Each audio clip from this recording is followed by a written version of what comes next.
Nah, tapi dari kejadian ini saya akhirnya sadar bahwa inilah bukti konkret seorang Presiden Jokowi bekerja tanpa beban, seperti yang sudah pernah dijanjikan. Tapi banyak orang nggak nyadar gitu, bahwa mengambil alih TMI ini bukan pekerjaan mudah gitu, berat sekali gitu. Anda tanya saja kepada SBY selama 10 tahun, jangankan mengambil alih, wacana pun dia nggak berani gitu.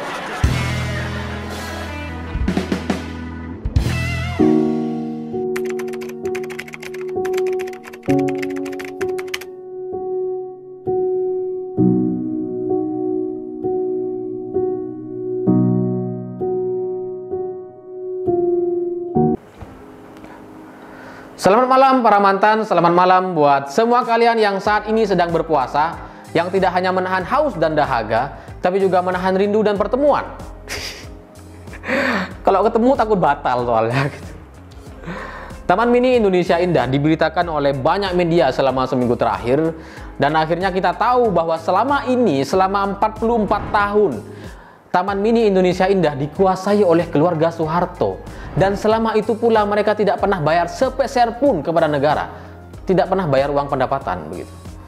Dan akhirnya kita tahu betapa luar biasanya keluarga Soeharto ini ya, menguasai tanah seluas 146 hektar di Jakarta.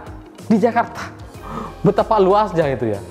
Nah, gara-gara berita ini viral diberitakan oleh banyak media, pihak keluarga Soeharto atau pihak keluarga Yayasan Soeharto ini panas gitu, dan akhirnya mereka bikin klarifikasi, bikin pernyataan bahwa yang dinyatakan oleh pemerintah itu salah katanya. Mereka bilang bahwa mereka setiap tahun bayar uang pajak bahkan sampai 9 miliar pada tahun 2019, dan pada tahun 2020 di tengah pandemi mereka juga masih bayar 2,6 miliar. Mereka ingin menyatakan diri sebagai orang yang bersih karena masih diawasi oleh BPK. Setiap tahun mereka diawasi oleh BPK dan bayar pajak secara rutin katanya. Jadi salah kalau pemerintah bilang mereka tidak bayar uang kepada negara. Pernyataan ini tuh apa ya, membodoh-bodohi gitu. Mereka pikir saat ini masih rezim Orba gitu. Padahal ini sudah zamannya internet. Masyarakat kita sudah berpikir bebas. Kita sudah bisa menilai sendiri gitu, nggak bisa dicekoki lagi. Dengan pede mereka menunjukkan diri sebagai seorang pahlawan yang berjasa dan seterusnya, dengan bilang bahwa TMI itu kalau ada renovasi itu nggak pakai uang negara katanya, pakai uang pribadi, pakai uang yayasan. ingin jadi apa? Ingin jadi pahlawan ini ya. Karena pembelaan soal pajak itu bagi saya bodoh sekali gitu.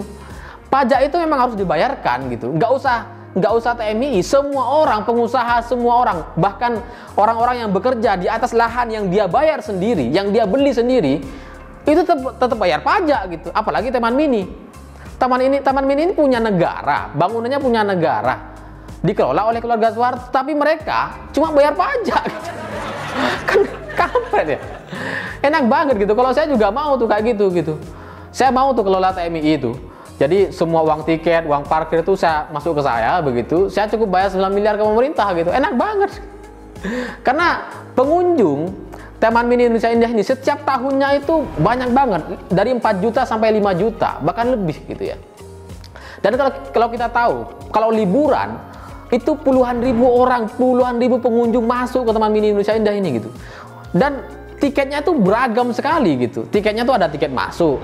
Kalau mau nonton teater bayar lagi 50.000, mau naik kapal bayar lagi, mau ke museum Prangko bayar lagi, museum lain lagi bayar lagi. Itu banyak banget tiketnya gitu. Jadi kalau kita katakanlah satu orang 100.000, katakanlah semurah itu gitu. Cuma 100.000 per orang.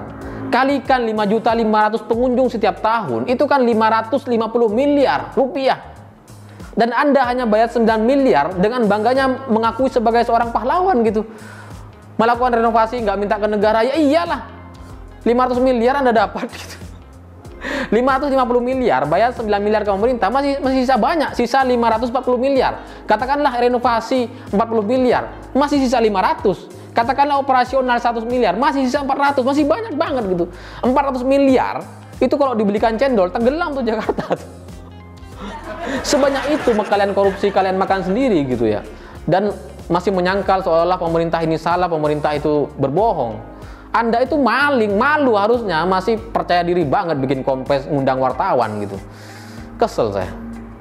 Ya gak apa-apa, ini kan syutingnya malam-malam. Gak apa-apa, kesel ya. Dan ada pembelaan lain lagi. Fadlizon bilang bahwa jangan sampai TMI ini yang sudah diambil alih pemerintah jangan sampai digunakan untuk bayar utang negara katanya. Ini bagi saya aneh gitu, kampret banget. Jadi ini kan ibaratnya kita punya rumah gitu, disewakan atau dikasih ke orang, dipinjamkan lah gitu ya. Kemudian rumah itu mau diambil alih sama kita, mau dikuasai sendiri gitu, atau mau ditinggali sendiri, atau mau dikelola sendiri misalkan.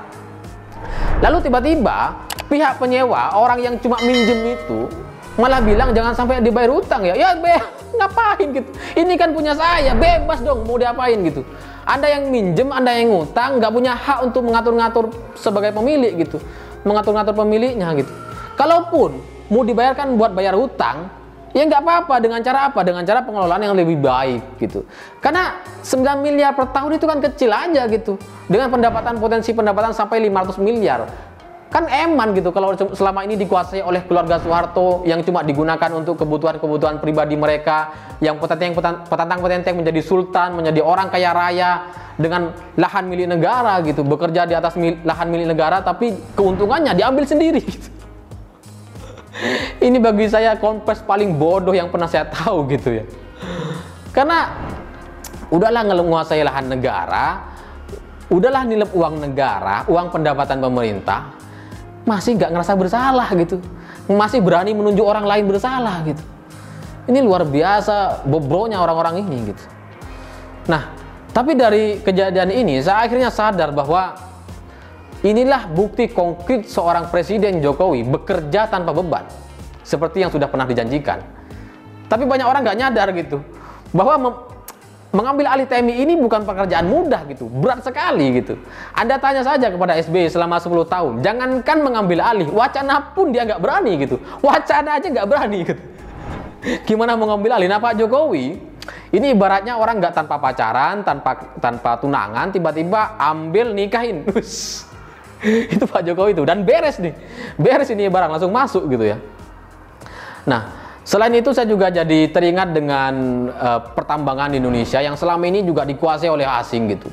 Blok Rokan, Blok Mahakam sampai Freeport gitu.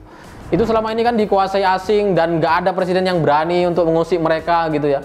Baru di zaman Jokowi semua itu diambil alih kepada pemerintah. Di Blok Mahakam dan Blok Rokan, potensi pendapatannya selama 20 tahun ke depan itu 825 triliun. 825 triliun. Sementara Freeport yang sudah diambil alih itu potensi pendapatannya 478 triliun dalam 20 tahun ke depan. Tapi kan proses pengambil alihan Freeport dan macam-macam dan Blok Rokan, Blok Mahakam ini kan mendapat banyak pertentangan gitu. Seperti hanya Freeport lah, saya tahu sendiri. Karena saya pernah diundang sama Pak Archandra waktu itu, ada fotonya.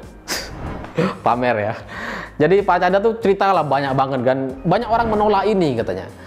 Ada juga saya baca berita bahwa Inalum kan harus bayar 55 triliun. Itu dipertanyakan, uangnya dari utang atau dari mana? Ini menguntungkan apa enggak? Ini kita rugi apa enggak gitu. Sudah jelas-jelas untung, ada potensi keuntungan 478 triliun, tapi masih dipertanyakan gitu. Masih dipermasalahkan kalau uangnya nih uang utang dan seterusnya gitu.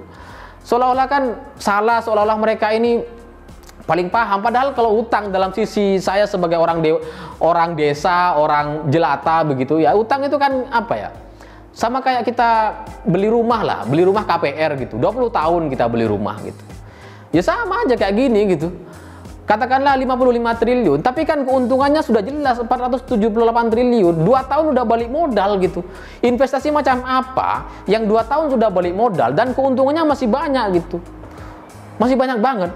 Dan sumber daya yang di dalam tuh masih banyak, bahkan mencapai 1.500 triliun barang mentah gitu. Dan kalau diolah sendiri oleh pemerintah itu bisa berapa ribu triliun, banyak banget gitu. Tapi banyak penolakan, banyak orang menolak tapi tetap pada akhirnya Jokowi bekerja tanpa beban. Dan ada contoh lain lagi. Contoh lain lagi ketika hari ini pemerintah menetapkan Satgas Penagih Hutang BLBI. Ini benar-benar contoh konkret tanpa beban seorang Jokowi. Karena salah satu orang yang mau ditagih itu adiknya Prabowo. Hasyim Joyo Hadikusumo, adiknya Prabowo, terlibat dalam kasus BLBI. Ya, maksudnya punya utang lah kepada pemerintah dan itu harus dibayar gitu. Satgasnya dibentuk oleh pemerintah dan ini bertugas untuk menagih hutang ke orang-orang yang belum bayar. Jadi kalau ingat dulu, BLBI ini kan selalu dikait-kaitkan dengan Bu Mega begitu ya. Selalu dikait-kaitkan seolah-olah ini ulahnya Bu Mega. Padahal BLBI ini penggagasnya siapa? Soeharto gitu. Penggagasnya Soeharto dalam rangka untuk menyelamatkan bank-bank yang mengalami krisis pada tahun 98. Bu Mega mengeluarkan impres terkait orang-orang yang sudah bayar. Ada tuh orang-orang yang sudah bayar gitu. Ada beberapa, sekitar 48 triliun lah. Nah, orang-orang yang sudah bayar ini diberikan sertifikat sudah bayar. Nah, yang belum bayar, maksud Bu Mega supaya orang yang belum bayar itu nantinya bisa ditagih gitu. Nah, sekarang Pak Jokowi nagihin gitu, melanjutkan pekerjaan-pekerjaan Bu Mega yang belum selesai dulu gitu. 108 triliun yang mau ditagih. Dan salah satunya orang yang mau ditagih itu adiknya Prabowo. Ini bagi saya benar-benar sebuah tanpa beban, bekerja tanpa beban. Nanti apakah yang bisa dilakukan oleh seorang Prabowo untuk membela adiknya gitu? Kayaknya kok nggak akan ada yang bisa dia bela gitu ya. Dan selain itu, pembangunan ibu kota yang dilakukan oleh Pak Jokowi ini, itu kan di area atau wilayah tanah penguasaan Prabowo gitu. Jadi Prabowo ini punya tanah 220.000 hektar dan itu ada di Kalimantan, di sekitar pembangunan ibu kota baru ini. Jadi kalau ketika nanti ibu kota ini dibangun gitu, tanahnya sudah ada tuh, tinggal diambil alih gitu. Udah punya negara kok, tinggal punya Prabowo. Ya sama lah kayak mengambil alih TMI ini ya. Tinggal kita ambil alih gitu. Dan pembangunan ibu kota negara ini tetap berlanjut di tengah pandemi gitu. Ini luar biasa bagi saya. Saya akui saya ini adalah salah satu, mungkin satu-satunya relawan yang kecewa dengan banyak kebijakan PSBB, PKPM dan seterusnya itu. Saya banyak kecewa, tapi di tengah-tengah kekecewaan saya itu ada satu pembangunan ibu kota yang terus dilanjutkan oleh presiden gitu. Dan rencananya pembangunan peletakan batu pertama itu akan dilakukan pada bulan ini, bulan Ramadan ini. Ini sejarahnya jadi terkait dengan Bung Karno dulu begitu. Karena cita-cita pembangunan ibu kota ini dicita-citakan oleh Bung Karno gitu. Dan sejarah kemerdekaan kita 17 Agustus 1945 itu dinyatakan, diproklamasikan itu kan pada bulan Ramadan gitu. Nah, sekarang kita mau bangun ibu kota baru di bulan Ramadan. Apa hubungannya? Bagi saya ini konkret sekali gitu. Karena istana negara yang sedang ditempati oleh presiden sekarang, oleh Presiden Jokowi di Jakarta itu adalah istana warisan penjajah Belanda. Ya itu sama kayak kita lagi pakai barang mantan gitu ya. Ya enak sih, ya bagus sih. Tapi kan masih kebeban gitu, kebeban sebagai negara jajahan gitu. Kita seolah-olah masih belum merdeka seutuhnya gitu ya, belum move on gitu kira-kira. Nah, Pak Jokowi ingin menyelesaikan ini. Jika kemerdekaan dulu diproklamasikan ketika bulan Ramadan, maka kemerdekaan atau move on dari zaman Belanda itu, dari penjajah Belanda, juga akan dilakukan oleh Pak Jokowi di bulan Ramadan ini. Ini satu kesatuan begitu. Dari BLBI kemudian pembangunan ibu kota ini satu kesatuan, satu narasi, satu tujuan, satu cita-cita gitu. Pekerjaan-pekerjaan yang tidak selesai di zaman Bung Karno, pekerjaan-pekerjaan yang tidak selesai di zaman Ibu Megawati dilanjutkan oleh Pak Jokowi. Ya memang Pak Jokowi ini bukan anak Bung Karno begitu ya, tapi sebagai anak ideologis Bung Karno kata Bu Mega. Dan saya jadi merasa terharu begitu melihat kenyataan ini. Karena pada akhirnya kita akan move on seutuhnya, move on dari Belanda, move on dari penjajah-penjajah itu gitu. Jadi di tengah kekecewaan saya masih melihat ada sebuah harapan yang luar biasa, sebuah fakta yang tidak bisa kita bantah bahwa Presiden Jokowi betul-betul bekerja tanpa beban, betul-betul bekerja untuk kepentingan bangsa dan negara. Ya memang sekarang kita kecewa, tapi di tahun 2024 Pak Jokowi nampaknya tidak ingin dipertanyakan lagi, tidak ingin punya beban masa lalu. Ketika dia lengser tidak mau ditanya bagaimana dengan BLBI, bagaimana dengan aset-aset negara yang dimiliki oleh asing atau dimiliki oleh yang dikuasai oleh anak-anak Soeharto gitu. Presiden Jokowi tidak mau ditanyakan seperti itu. Presiden Jokowi nampaknya ingin menyelesaikan semua itu secara utuh, sempurna, jadi ketika selesai betul-betul tanpa beban. Saya pikir itu. Terima kasih sudah menonton. Oh ya, ada satu informasi lagi. Jadi video saya sebelumnya, gitu ada video sebelumnya yang membahas tentang Gibran itu ditonton betul-betul oleh Gibran.